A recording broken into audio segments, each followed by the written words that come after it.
Mummy இந்த anti வராங்க, என்னன்னு தெரியல, ஆன்ட்டி வராங்க பாருங்க மம்மி. கோமலா, எப்போ கோமலா வந்த? என்ன கோமலா விசேஷம் சொல்லு. ஏய் மங்க, உங்க விஷயம் தெரியுமா?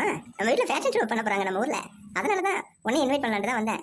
ஃபேஷன் ஷோ பண்ண போறோம். ஒரு 10 பேர் குரூப்பாக சேர்ந்து பண்ணலான்னு இருக்கோம். பசங்களாம் ரெடியாக இருக்காங்க. நீ என்ன சொல்ற, வரியா மங்க? என் வீட்டை பாருடி, நீ என்ன ஃபேஷன் ஷோ பண்ணுற மாதிரி இருக்கேன். நானே ரொம்ப கஷ்டத்தில் இருக்கேன். என்ன போய் ஃபேஷன் ஷோ பண்ண சொல்லி கூப்பிட்றேன். போய் வேறு வேலை இருந்தால் பாரு. ஏய் மங்க, இந்த ஃபேஷன் ஷோவில் கலந்துக்கிட்டா 50,000 ரூபா ப்ரைஸ் கொடுக்குறாங்க. அதனால தான் உன்னை நான் கூப்பிட்றேன். நான் சும்மா ஒன்றும் கூப்பிடல. அந்த 50,000 ரூபா உனக்கு கிடைச்சா அந்த வீட்டை நீ ஓரளவுக்காக இம்ப்ரூவ்மெண்ட் பண்ணிடலாம்ல. அதுக்காக தான் மங்க கூப்பிட்றேன். வா, ஒரு தடவை ட்ரை பண்ணி பாரு. ஒரு வேளை உனக்கே ஃபர்ஸ்ட் ப்ரைஸ் கிடைச்சாலும் கிடைக்கலாம்.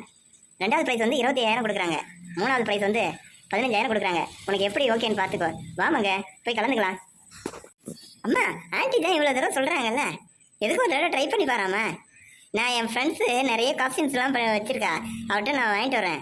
நீ ஒரு தடவை ட்ரை பண்ணி பாராமா? போய் ஒரு தடவை நீ ஃபேஷன் ஷோவில் கலந்து தான் பாரு.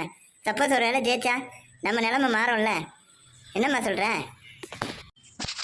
ஏன் மோனிகா, நீ சொல்கிறது கற்று தான். ஆனால் ஃபேஷன் ஷோ வந்துட்டு கொஞ்சம் பயமாக தான் இருக்குது. பார்ப்போம் மங்க. நீ எதை பற்றி நினைக்காத மங்க. நான் இருக்கு, நீ ஏன் கவலைப்படுறேன்? நான் உன் ஃப்ரெண்டு கோமலா இருக்கும்போது உனக்கு என்ன பயம்? நான் பார்த்துக்கிறேன். நீ அதை பற்றி கவலைப்பட வேணாம். ஃபேஷன் ஷோ பண்ணுறோம், 50,000 தட்டுறோம், உன் வீட்டை சரி பண்ணுறோம். ஓகே?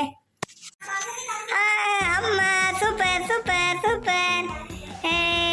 அம்மா சூப்பர் சூப்பர் மங்க, சூப்பர் மங்க, சூப்பர். கண்டிப்பாக உனக்கு தான் ஃபர்ஸ்ட் ப்ரைஸ் கிடைக்கும்னு நினைக்கிறேன். பார்ப்போம். ஏய், நான் தான் ஃபர்ஸ்ட் ப்ரைஸ். இந்த சிங்கிள் சுற்று ஃபேஷன் ஷோவில் வின் பண்ணது நம்ம மங்க தான் சூப்பராக நடந்து வந்தா. இது வந்து முதல் சுற்றுல வந்து மங்க வின் பண்ணியிருக்கா. அடுத்தது 2ஆம் சுற்றில் எல்லாரும் வருவாங்க, கலந்துக்காங்க. அந்த 2ஆம் சுற்றில் யார் இன்னும் நல்லா வராங்களோ ஸோ அதில் செலக்ட் பண்ணி 3ஆம் சுற்று போவாங்க.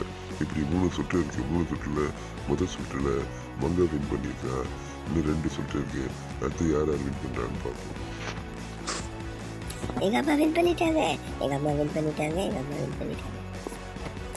இதுக்கப்புறம் போட்டிகள் வந்து ரொம்ப கடுமையாக இருக்கும். இது வந்து சாதாரண சுற்றுன்றதால விட்டுட்டோம். அடுத்த 2 சுற்று இன்னும் கடுமையாக இருக்கும். நிறைய பேர் பார்ட்டிசிபேட் பண்ணுவாங்க.